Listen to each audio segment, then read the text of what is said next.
It's a man's game tonight now, you know that. It's a man's game tonight. Here we come.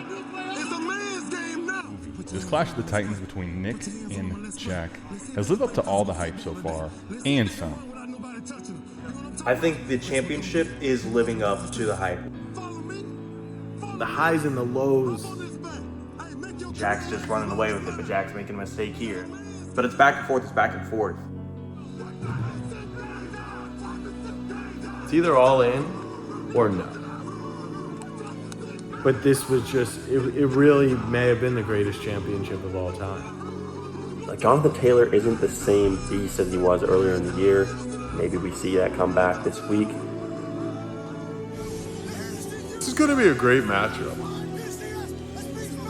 The script writers just can't write a better script for our fantasy season. And I think that Drake May's going to have a really good day. If you're not first, you're last. Hey, let's go. Get in here. Get in here right now. Get in here. Hey, we got 30 minutes for the rest of our life. 30 minutes for the rest. Ungstein, he's got the team to do it. Nick's team is just better all around, and he's actually been beating Jack in recent weeks. I'm doing this for the unks out there. I'm doing this for you. Great moments are born from great opportunity. And that's what you have here tonight, boys. That's what you earned here tonight. Are you ready to go? Are you not entertained? He was the best team all year. He deserves this championship ring. Not starting Trevor feels like a war crime right now. Where the battles are won. Where the trenches are fought for.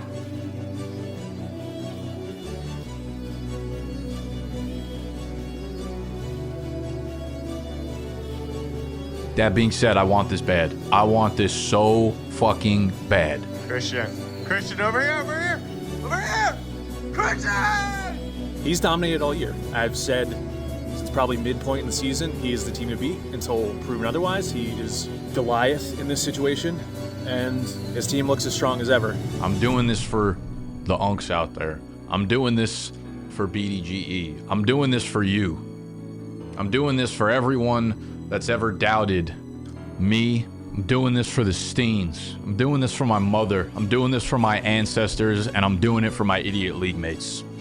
Every single one of them. Knicks Falcons, hopefully are going to burn him. There's no way they're going to help him, right? That's the narrative. Back in the chip again, excited for the sweat. Jack Riders, let's go win a championship. Jack trying to do what he couldn't do last year. What a movie. That is insane. That is what you're here for. Oh my God. This is where I tap out. So smoochies to y'all.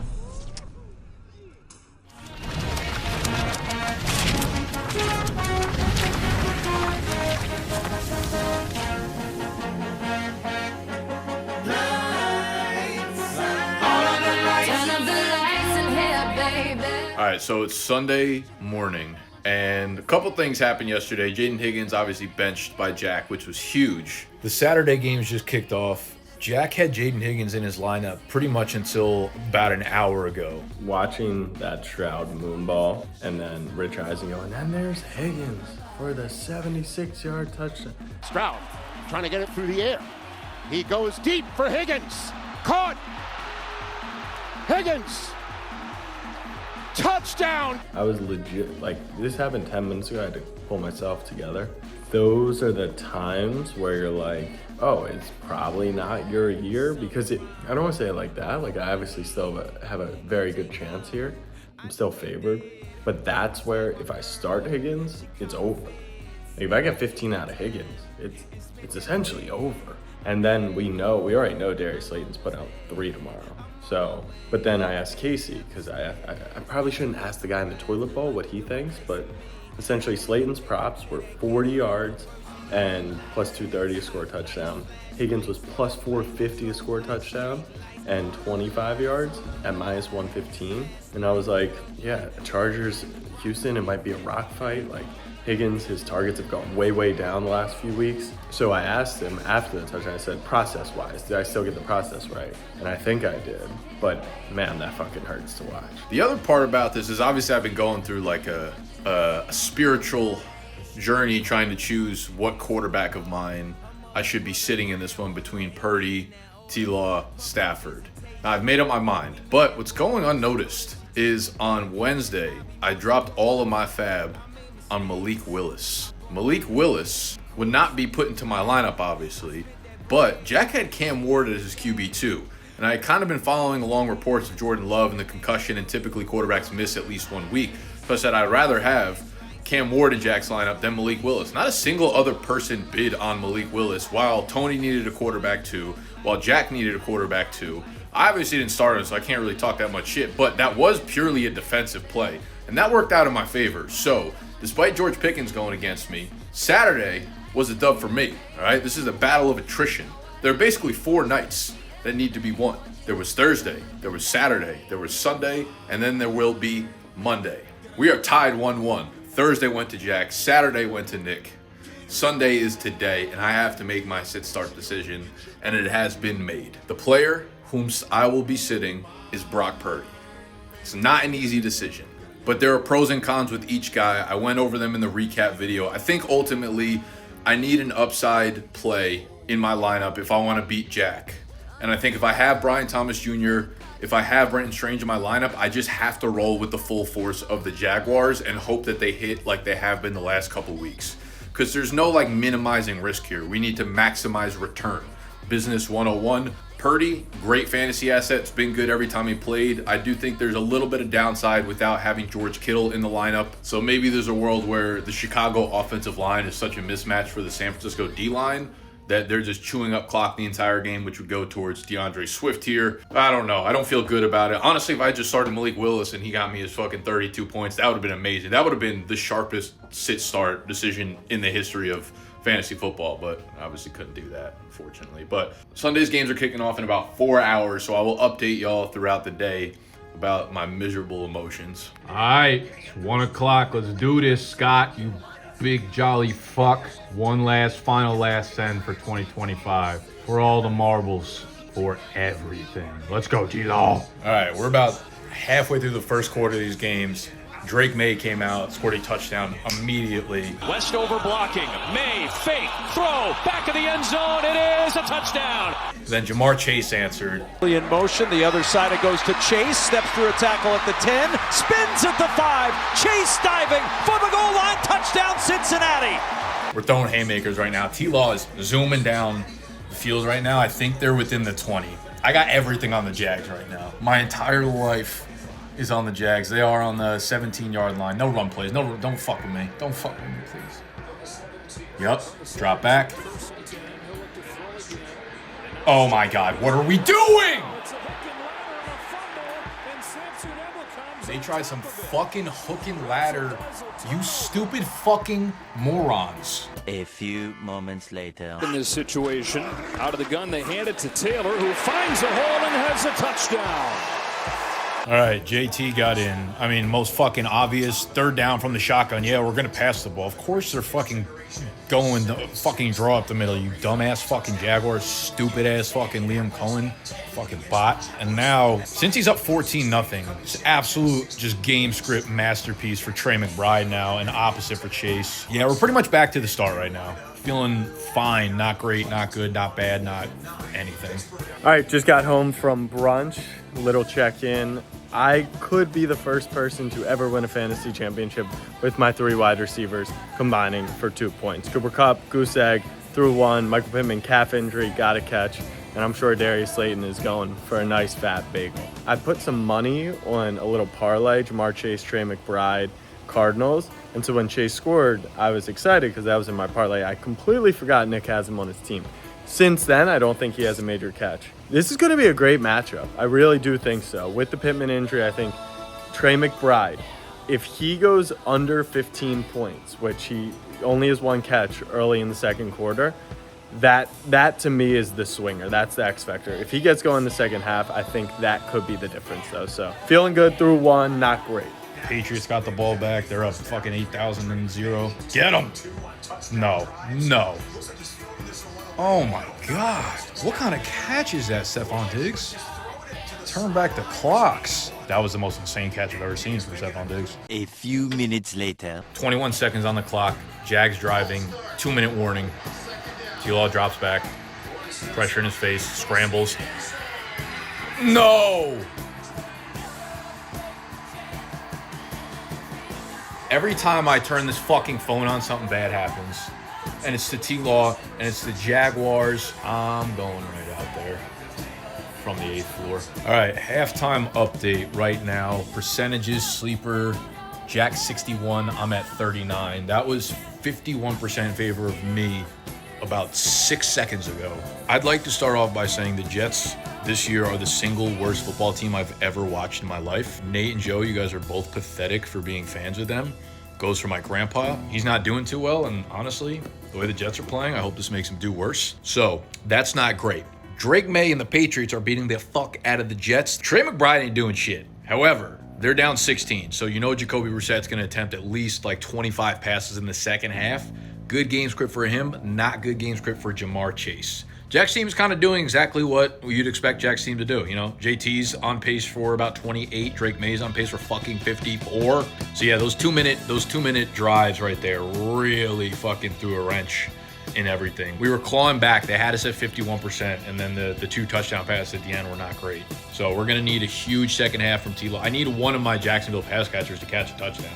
Yeah, we'll see. I'll check in at the end of ones. All right, post 1 o'clock games, we are floating. In the fantasy matchup, Trey McBride in garbage time. What a fucking performance. He had like 5 fantasy points. Brandon Strange was beating him out. Going into the last couple games, we are up 3 points, and it's a 3v3. I got McCaffrey, I got Bijan, and I got my boy Darius Slayton.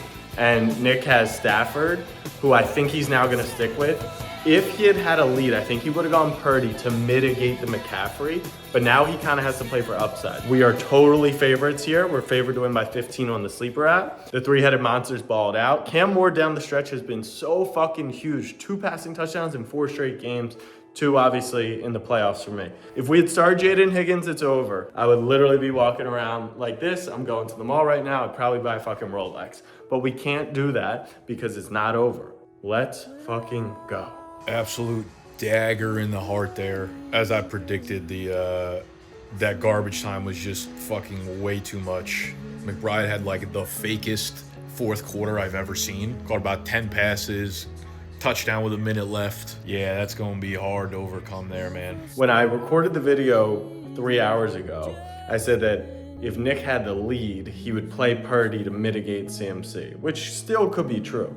But I actually realized that he was likely now going to play Purdy because he's trailing, so that if he stacks Jennings, he's going to get the double points, 10 points for a touchdown pass to Jennings, and that will also fade CMC. So I checked his roster about 20 minutes ago, which is an hour before kickoff, and he has Purdy in his lineup, which I think is the right move. I also love it from a narrative standpoint because going into Monday Night Football, it would then be Bijan Robinson, Nick's favorite player on his favorite team, on my fantasy team, to decide the fantasy championship. And I think that's a really fun sweat, so I'm excited about that. If he doesn't flip it back. I'm not positive he's locked it in, but I do think it makes the most sense. I looked at the props, because that's what that's how I kind of like to do projection. McCaffrey's minus 275 to score, but with Kittle out now, Juwan Jennings is plus 110. Like, he's a pretty heavy favorite to score tonight. So I'm not thrilled about that. It's gonna come down to the wire. I'm projected to win by like 10, 11 points right now. I think that's a horrible projection. That's how I felt last week facing Joe. I know this is coming right down to the wire. If you want my honest opinion, and this is not cope, this is not, I said this last week, I genuinely do think he's going to get the stack, make the right call, and win the championship with the Juwan Jennings touchdown tonight. Jennings is projected 5 or 6 catches for like 70 yards and a touchdown. That would definitely put me to bed. Let's watch some Sunday Night Football, and hopefully, I think it would be fun to have like a 16-point deficit going into Monday night with Bijan. I would take that I don't love the matchup. The Rams are the top defense against fantasy running backs. I know Bijan's a special player, but I don't know. I don't feel great about it. If I'd start Jaden Higgins, this thing would be over. But that's kind of how the cookie crumbles. All right, so the day's games are finished. We just have Sunday Night Football and we have Monday Night Football. I'm down 11 points. It's a 3-on-2. He's got his killers, Bijan and C-Mac. Nothing scarier than having to play those motherfuckers. And I have a decision to make still. I'm still going back and forth between Purdy and Stafford right now. I have about 30 minutes to make the decision. I've got Juwan Jennings and I've got DeAndre Swift. Nothing I can do about those two at this point. Purdy's an interesting one because, you know, there's part of me that feels like I could have played Purdy to offset some of the C-Mac, you know, upside if he scores a receiving touchdown, but I am trailing right now, so that doesn't help. But I'm also playing Juwan Jennings. So it's like my logic of stacking Trevor Lawrence with the other pass catchers didn't fucking work because it was just Trevor Lawrence rushing touchdowns and the other two guys fucking stink. At the end of the day, it's like I just got to pick the players who score the most fantasy points, right? Do I want to throw correlation into the mix? Like probably, I probably should. I kind of want to make the switch to Purdy over Stafford. Do I have good logic behind that? No. I think right now I just want as many dopamine hits as I can possibly get because I'm sad and I don't know what I need. I don't think I should play Purdy. I shouldn't play Purdy over Stafford. That's crazy. Unless. All right, halftime update. Whatever Jake Paul got paid for his fuck-ass fight, they should have paid Nick and I to live stream. That first half was the craziest fucking roller coaster I have literally ever seen in fantasy football. 49 points scored at halftime. Going into the game, I said, give me 3-0. He's got 3 players on offense. I've got 1, albeit McCaffrey. But give me 3-0, and I'm walking away with the title with Bijan on Monday night. I go in to the game up 11. I leave the first half up 6.5. McCaffrey, monster first half, 120 rushing yards. This is a guy who does not run for many yards. It's about the receiving. And because he had Brock, that was going to be mitigated. But I was also potentially going to mitigate his Brock. Well, guess what? We get 120 rushing yards out of McCaffrey and 2 rushing touchdowns out of Brock Purdy. It really was one of the craziest roller coasters halves of football that I've ever watched, especially when it came to Fantasy Football Championship. Halftime checking. We have good news, we have bad news. Good news, I made the right quarterback decision. I started Brock Purdy over Matt Stafford. It was the first time I've benched Matt Stafford since week 1. Felt horrible doing it, but Purdy's got like 23 at half. So obviously the right move. Like even if Stafford has a monster game, it won't be that much more, if at all, than Purdy. Bad news, Juwan Jennings is a cone. He's useless. The Juwan Jennings and DeAndre Swift fucking do something challenge is in full effect. Both of them have like 1 point right now. Christian McCaffrey has 20 fucking first half touches. He's on pace for 40 touches, 280 yards from scrimmage. Just nothing I can do about that, you know? So if I somehow get wildly lucky, we will be going into Monday Night Football where Bijan Robinson needs like 3 points. Like that is, I think that's probably best case scenario right now heading into Monday Night Football. We've got the whole second half, but yeah, useless. Useless fucking DeAndre Swift, Juwan Jennings, useless. Brock Purdy, useful. This game, I might just go to bed. Like this is fucking painful, excruciating, terrible to watch. All things considered, fantastic half. If I wanted to get greedy, maybe Christian McCaffrey scores one of the... Not only does Brock have 2 rushing touchdowns, he threw a touchdown from the 1-yard line. Like, it could have been over. If I'd started Jaden Higgins, it could have been over. But all things considered, he's still got his 3 guys going. I still got McCaffrey. Low scoring second half is all we need to feel good going into Monday night. We're gonna need week 3, 2024 Juwan Jennings to show himself. Show yourself, you fucking coward. 3rd and goal, DeAndre Swift to the edge, cuts it inside for the touchdown. You want to see me do it again? Full right as Swift gets up to full speed and scores a touchdown. Swift heard me talking shit. He's now scored 2 second half touchdowns. We've got hope. Sleepers, we were down to like 12% chance to win. Now we're up to 46%. So a true coin flip. Anything can happen in this 4th quarter. Juwan Jennings, do something. We got about 5 minutes left in the fourth quarter. Chicago just kicked their field goal to go up 38-35. We got one drive for the rest of our lives. One drive for the rest of our lives. No dump offs to C-Mac. C-Mac, you got a lower backiotomy problem? I feel you, Unc. I feel you, Unc. Don't force it. Don't force it to C-Mac. Learn another trick. Let's get Juwan involved, huh?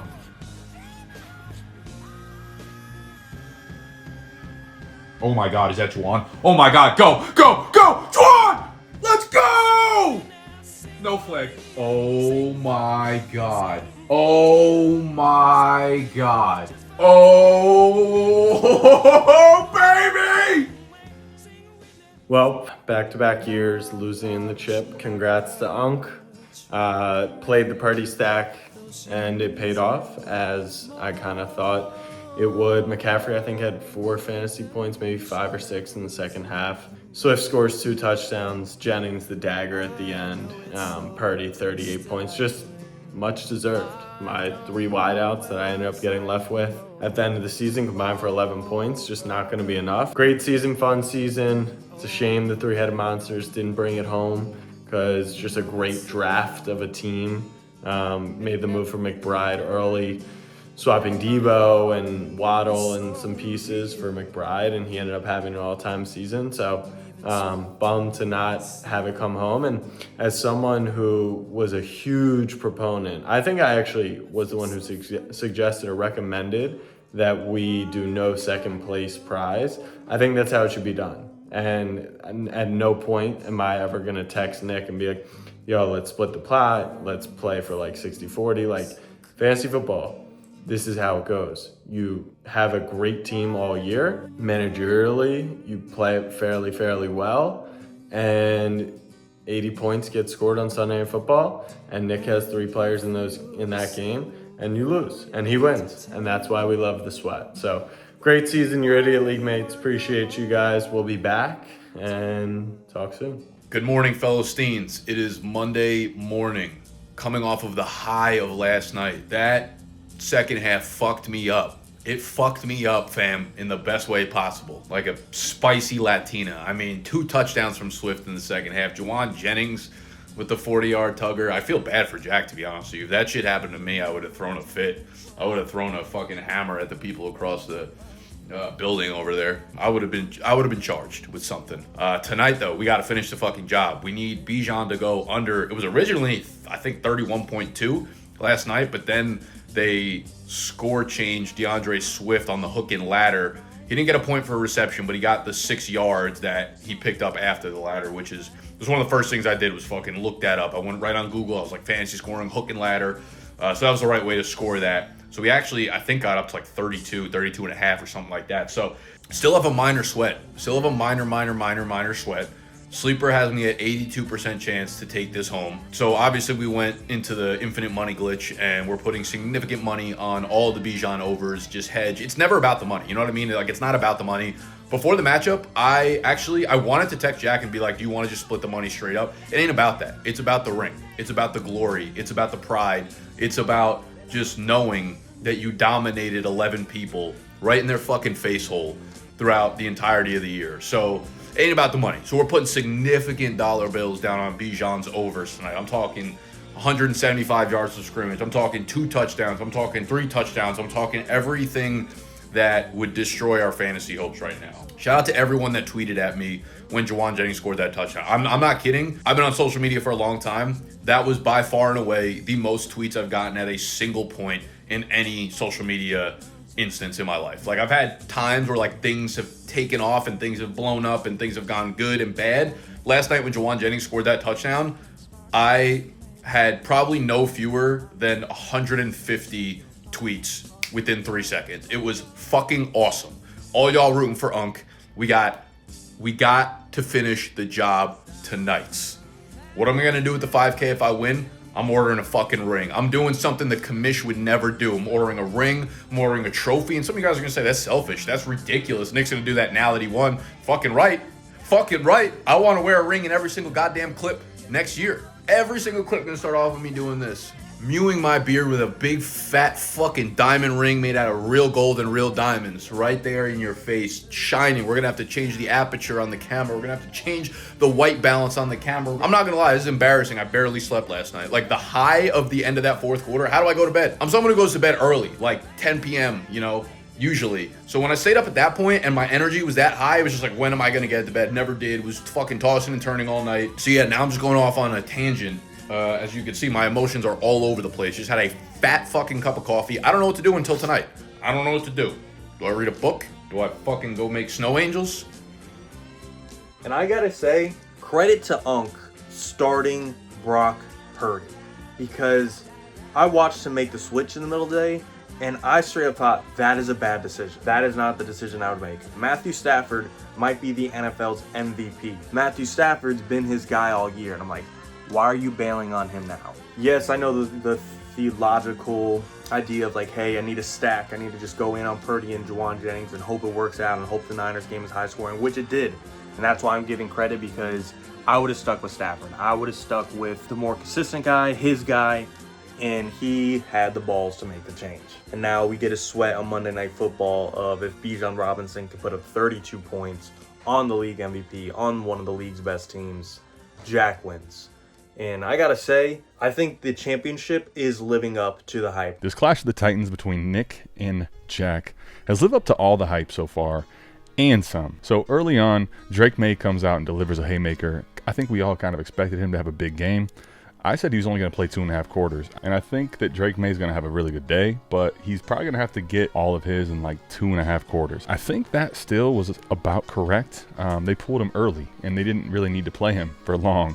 But he has 5 touchdowns on 2 incompletions. It all leads up to this massive Sunday night game though, right? DeAndre Swift ends up having 2 rushing touchdowns, but then we really get to the peak, the plot twist of the movie. Juwan Jennings has done absolutely nothing. 1 catch, basically irrelevant, blanketed all night, all for a gigantic, massive touchdown. So now Juwan Jennings goes from 1 to 12.2, and Brock Purdy ends up having another 5 touchdown game. But this is the thing, right? At this point, Jack is the underdog as far as the projections go. It's at 80%, 20% from Sleeper.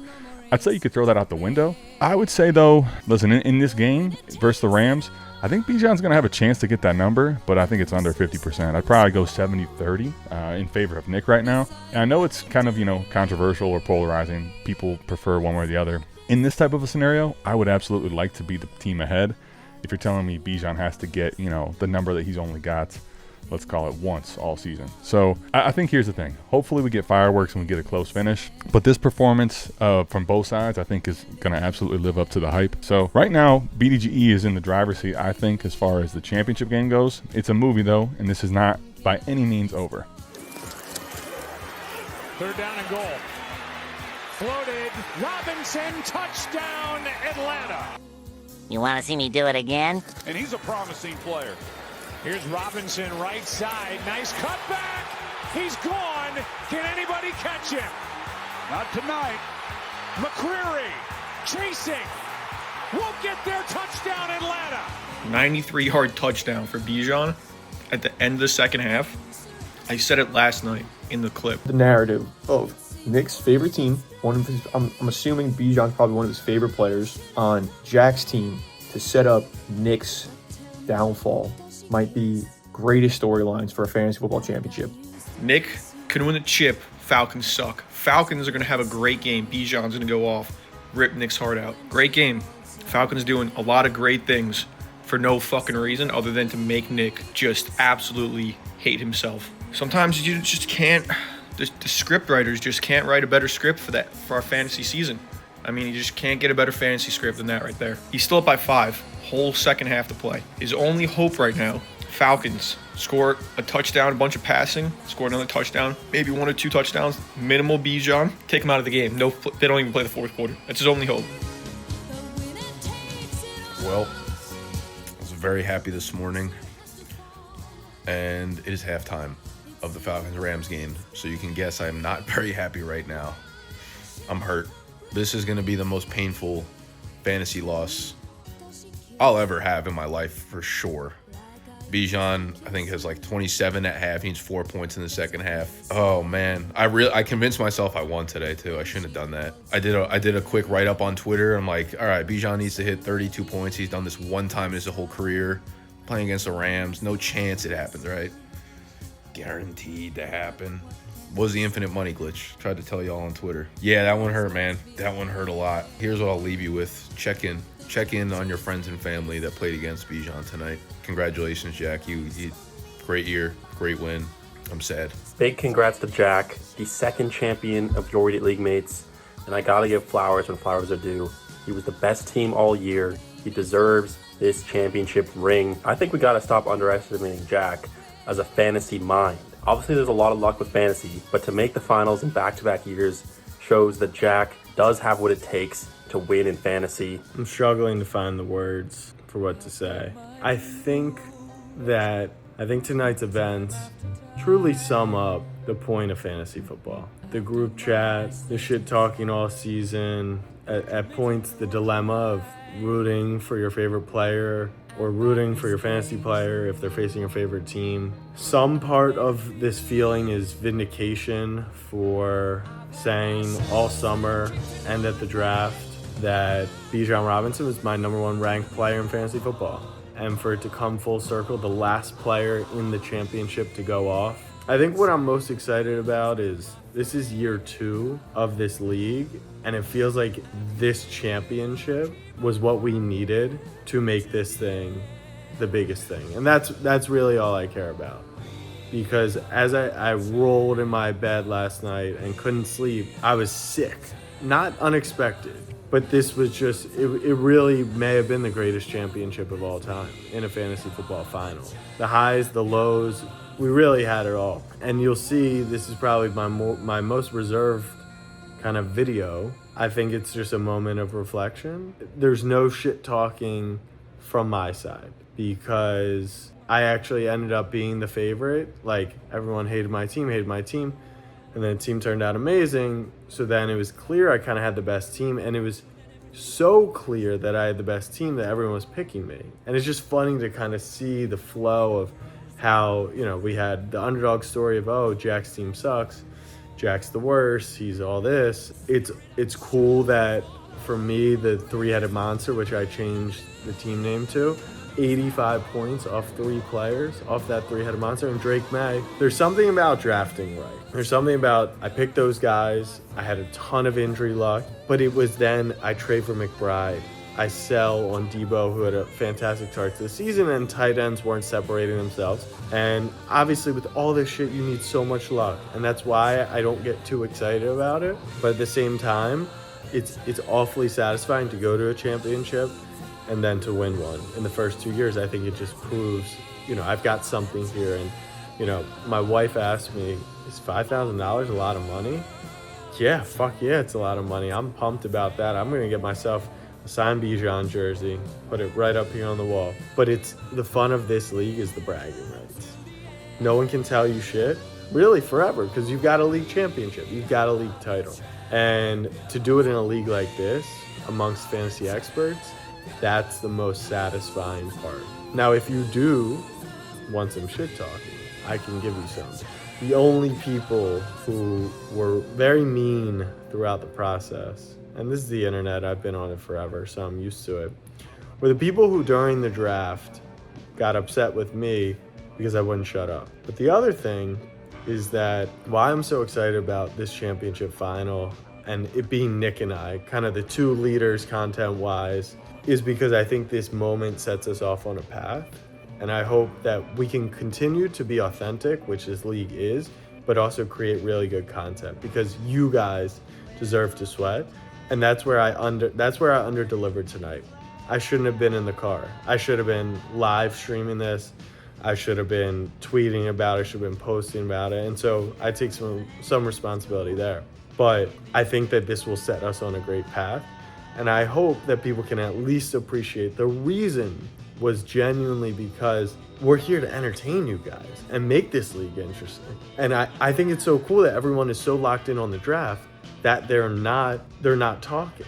All I'm saying is I'm not going to be the loud, obnoxious person because that's what you guys have told me you won, and I'm just going to take the dub in grace. I debated putting in my congratulations to Nick because, once again, I really didn't think I had a chance. Even with Bijan, knowing his ceiling and eruption ability, I just didn't have a chance. So I congratulated him last night, and I guarantee there'll be 100 people saying, oh, such a loser thing to do, cringe thing to do. I guess the story is, fuck J-Mo and his manifestation, because I fucking manifested an L last week. I got lucky because they didn't review the Tonjes touchdown, and I got lucky this week. And sometimes it's better be lucky than good. It's great to be both. Your idiot league mates. I'm your champion, Jack Settleman. Shout out Bijan Robinson. Shout out the three-headed monster, and we'll talk to you soon. Much love. Peace. In the battle for last, though, right? You got the battle for last. The toilet bowl wasn't really much of a game here. When you take a look, it was a almost 20-point drubbing. I mean, he got absolutely smoked here. And the truth of the matter is, right? All the guys that he built his team around, just I don't even know who they are anymore. Saquon Barkley, first-round pick, it's rough. I don't think anyone saw him being this poor after being so great last year. Just think about this for a second, okay? JSN, literally a walking double target machine, right? Almost every week you can guarantee he's getting 10-plus targets. Since the bye, he has been a top 13 wide receiver, okay? He's been a top 13 receiver in all of those weeks but week 13. So you're talking about locked in, loaded, wide receiver 1, 2 overall player on your team. You can't buy a win. Casey Settlestein's going to have to settle for last place. Man, all those points for, I mean, the guy's going all over the place. He's kind of schizophrenic, right? The way he talks about, things on and off the field. You hate to see it for Casey if you're a Settlestein fan. Me personally, I kind of love the chaos, and I can't think of anyone else I'd much rather see doing the punishment than good old Casey. So I'll be honest with you, I might have to pencil in that date on the calendar, even though I won't be doing the last place punishment as many people projected. I think I'm going to have to be there in person to see this for myself. And then for the toilet bowl, fuck Casey. That's all I got to say. Like, he knows. The audience knows. All other Idiot League Mate members knows. Fuck Casey. He was cocky all year, third in points for. He wanted to, claim he was a top 3 team because of his points, and then he fell out of the top 6 points. And then when he was in the toilet bowl, he said he had a 0% chance of slipping in the bracket, and he did not just slip. He fucking plummeted and lost it all, and I could not be happier on his downfall. I don't like rooting negative things on people, but I'm sure as hell am gonna celebrate when it just naturally happens. And I am glad it happened. But until then, we'll see what the fuck happens on Monday Night Football. Shout out Tony for also pulling off the W. I gotta say, it feels fucking good to get a win. It's been a long time. We waited as long as we possibly could. Our backs were totally up against the wall. We almost suffered the worst fate imaginable in fantasy football, but we dodged that bullet and we get the win against Casey. Bills-Eagles is finally over, and now that our fantasy matchup is over, now I will start talking. Unlike Casey, who last week, after losing the gut, was cordial, but also was very adamant that he was going to beat me this week for the Poop Bowl champion. He even said if he lost, he would go tip to tip, tip to tip. Well, yeah, I have absolutely zero concern. I think I'd go as far to say that I'll do the double punishment. I'll walk tip to tip, tip to tip. And if our commissioner has any type of set on him, he would enforce the double punishment. Because Casey said he would, and honestly, I think Sexy just needs to prove that he has some type of commissioner power here, all right?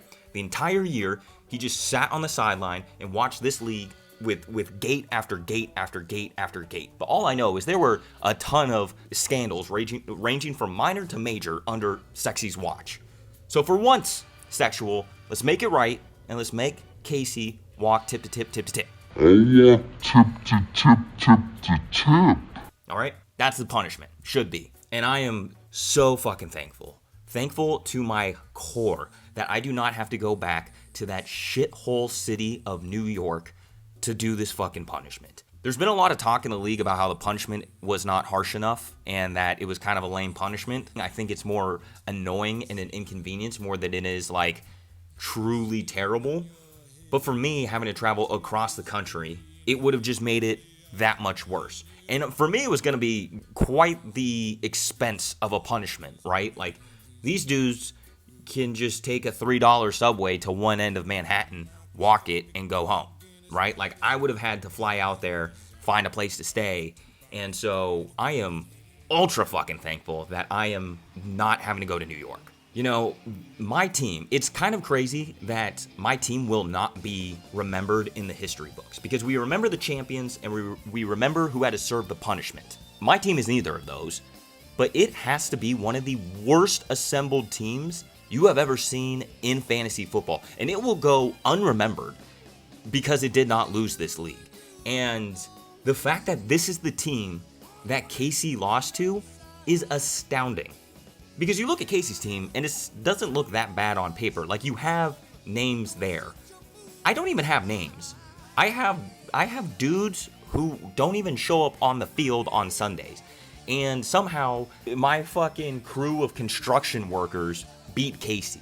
I don't know how that happened exactly, but my best explanation is that Casey was talking way too much shit to Mother Fantasy. If Mother Fantasy hears you talking about how you're third in points in the league, oh, I'm fourth in points in the league, she's going to send you to the fucking Shadow Realm, okay? And I think that's exactly what Casey did throughout the year. And he never picked that up. He never thought, you know what, maybe I should stop bragging about being third in points because I'm not winning any fucking games, right? Maybe I should stop talking about how if I was in a different division, blah, blah, blah, whatever he was saying, like, maybe he should have just shut up. Maybe that was what was truly going against him. And I don't think I had anything on my team going for me other than the fact that Casey was just running his mouth saying that there was no worry about losing this game. He's down to week 17 playing for his fucking life. And he was not worried? I mean, it's just not a surprise to me that he lost, even though he had the much better team. I mean, you talk shit to Mother Fantasy, she's gonna fucking make you pay. You think Karma's a bitch? Mother Fantasy is in an emotional, irrational, scorn, like vengeful bitch. 10 times worse than Karma. So, you know, he also tried to do this little cute thing on the waiver wire where he picked up all the quarterbacks knowing that I only had CJ Stroud. And it's funny because a lot of those quarterbacks that he picked up not only would have just been the better option to play, but I mean, Goff and Darnold combined for like 8 fucking points. So guys that he picked up like Josh Johnson single-handedly outscored both of his quarterbacks. Guys like whoever the fuck Brosmer is, whoever the fuck the Chiefs quarterback was, Aladukin, I don't know what the fuck his name is. All I know is he outscored both of Casey's quarterbacks. So that little cute shit that you were doing on the waiver wire came back to bite you in the ass. What a surprise. I am just so glad that this season is over and I no longer have to think about it. I no longer have to mentally start preparing to get my ass to New York to serve this punishment. I'm glad that it's just another year in the books. We can close it, we can move on, and nothing on my end needs to be said or done. So I don't know. I don't know if people were rooting for me to win or rooting for Casey to win. I don't know what the public perception was on it. But I think most people would assume that my ass was going to be in New York pretty soon here. And I don't know. I'm not a religious man, but maybe we start today. Maybe there is a greater God looking out for Tony No Dimes, because this is nothing short of a miracle. This is a divine intervention. There's no other way to put it. So shout out to Jared Goff, who's an absolute bum. Shout out to Sam Darnold, who's a fucking bum. Whew! I feel good. I'm gonna go celebrate. I'm gonna go watch the Niners hopefully beat the Bears. And then I can just enjoy football once more. I can kind of regain the love that I have for watching football on Sundays. Yeah, we're going out, not losers. And sometimes that's what's most important. I'm out of here. All right, it's a little after midnight on Sunday. Gotta be honest, I'm half cocked right now. What do you mean by that? But what I want to talk about is Casey lost in the toilet bowl, as we all know, as we were all rooting for. The fans, the league, we were all rooting for it. Now, a lot of little things can go into a fantasy season. Maybe this guy drops this pass. Maybe this guy scores this touchdown. He poaches one. A lot of little butterfly effect things that can change your outcome. Now, the reason I bring that up, what I want to talk about is Yoshigate. It's been talked about ad nauseum, but it came up in the group chat after the fact. Casey, he was supportive in that video. He was saying I should have got the player. He said it should have been handled differently. That's great. But as we know, in real time, he was cracking jokes. He was saying I was crying, just not helping the situation in general. Now, why does that matter? Well, the only reason that I claimed Gardner Minshew on waivers after being eliminated was in protest of how that entire thing was handled. I wanted to make a point that just because the app allows it doesn't mean it should be allowed. Why does that matter? Well, Gut, in the preview video for that week, said that he would have picked up Gardner Minshew and played him over Phillip Rivers, but I took him when he had priority. Why does that matter? Well, Gardner Minshew scored 2 points. Gut played Phillip Rivers, who scored 17, and he beat Casey by 6 points. If you're following at home, one has to wonder, if Casey had just been supportive in that situation from the get-go and said, Nate is right, give him the player, would Sexy have made a different decision and just done it? Would I have not made a claim on Gardner Minshew? Would Gut have gotten him and played him over Phillip Rivers, losing to Casey and instead going to the toilet bowl himself? Makes you wonder, C-Set. I don't know. It is a nice day today. Not because of the weather, but because of what we got to witness this weekend. Justin Jefferson has fucked me all year, and it was great to watch him absolutely suck this weekend and not have to care at all. It was fine. Go ahead, Justin. Do nothing. I don't care. Instead, I got to witness all of Casey's players shit the bed, and it was glorious. 5 turnovers for Goff. Sam Darnold, complete ass.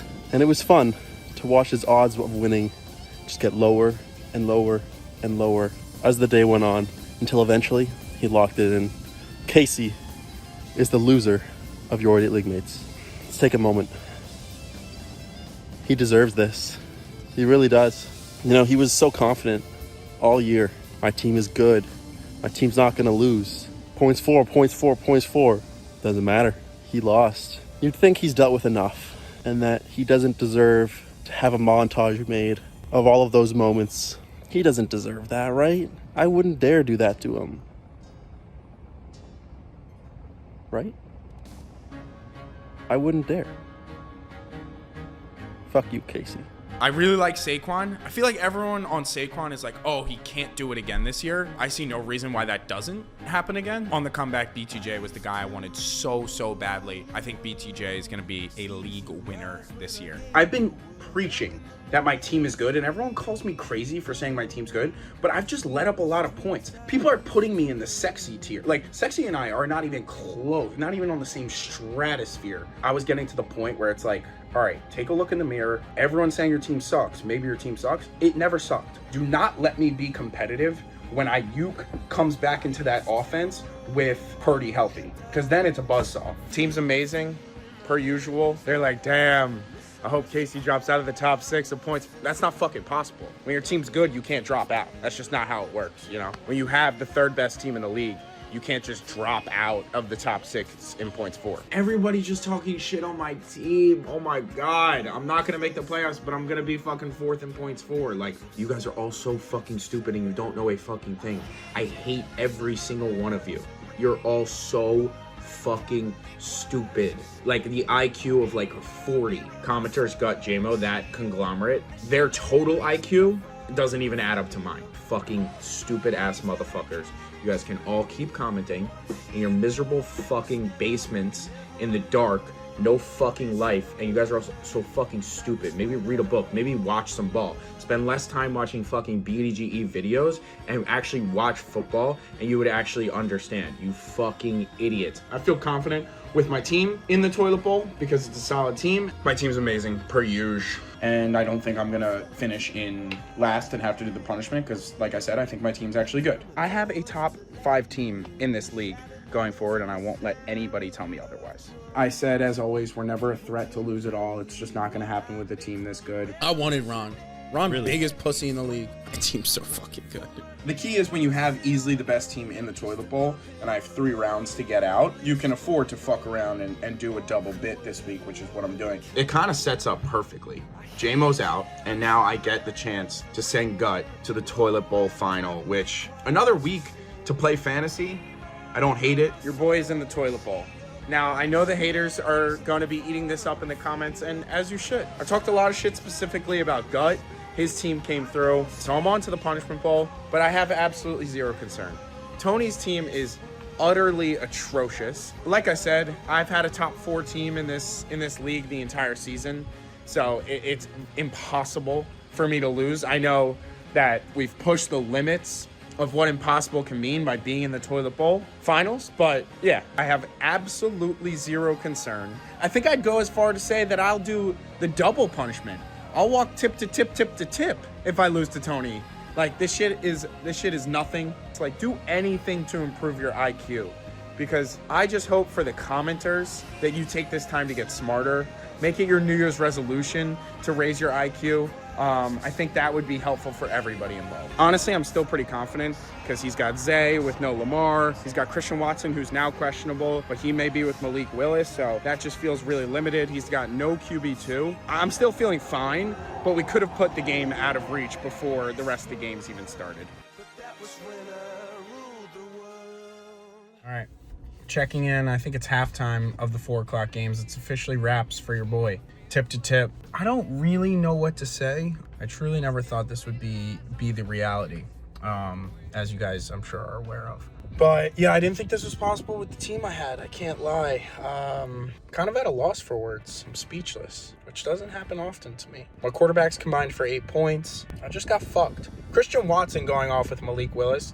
Like, the Ravens secondary fucked me. Oh my God, man. Yeah, speechless. I didn't think this was a possibility, but at least we'll get some good exercise in. We'll explore New York City. Comment down below what you want to see from that vlog going tip to tip. If there's anything I can do, or you guys just want to bask in my misery. I don't think it's going to be miserable, though. Like, tip to tip, take a Friday in the spring, not much going on work-wise, and just, like, kind of explore. Stretch the day before, stretch a little after. I think it'll actually be fun. If you're not first, you're last. And I'm last. So, the team just did not team. Fuck Saquon. He was my first round pick and he fucking sucked. Fuck Saquon. Jared Goff 5 turnovers when I needed him most. Darnold fucking sucks. Shakir sucks. Fuck, man. J-Mo probably thinks I need the exercise anyways. Have fun walking. The diet's gonna be good for you. The exercise is gonna be good for you. Just make this part of your New Year's resolution. I'm gonna walk half a marathon in 2026 because you are. Because you are, Mr. Casey. So this could be a positive, all in all. Maybe I don't make it a food tour, and maybe I make it an exercise challenge. Maybe I fucking run a fucking marathon. Maybe I'll just run a motherfucking marathon. Fuck it. I'll run a fucking marathon. And then we'll get hammered at the bar. Who's coming to the bar? Post-marathon drinks? Drinks on Jack. Snapbacks up. 2 winners. Winner of the toilet bowl and winner of the championship. Settlement Bros on top. All we do is win, win, win. No matter what. Last place isn't a great look, is it? I hope everyone has a great new year. Great 2026. That is the end of the 2025 Your Idiot League Mates season. I hope you all enjoyed every aspect of this season. Obviously, there's going to be some changes heading into next year. Potentially new commish, can only hope. But I want to hear from you guys. What did you like? What did you not like about Your Idiot League Mates this season? I'll be reading the comments, seeing what changes we need to make from a content perspective heading into next year so that you guys get the best product that you are looking for. Also, huge shout out to JT, who edited basically every single one of these videos. Without him, you guys wouldn't have been able to watch as much as you did. So JT the GOAT, Casey the WOAT. We'll see you guys next year.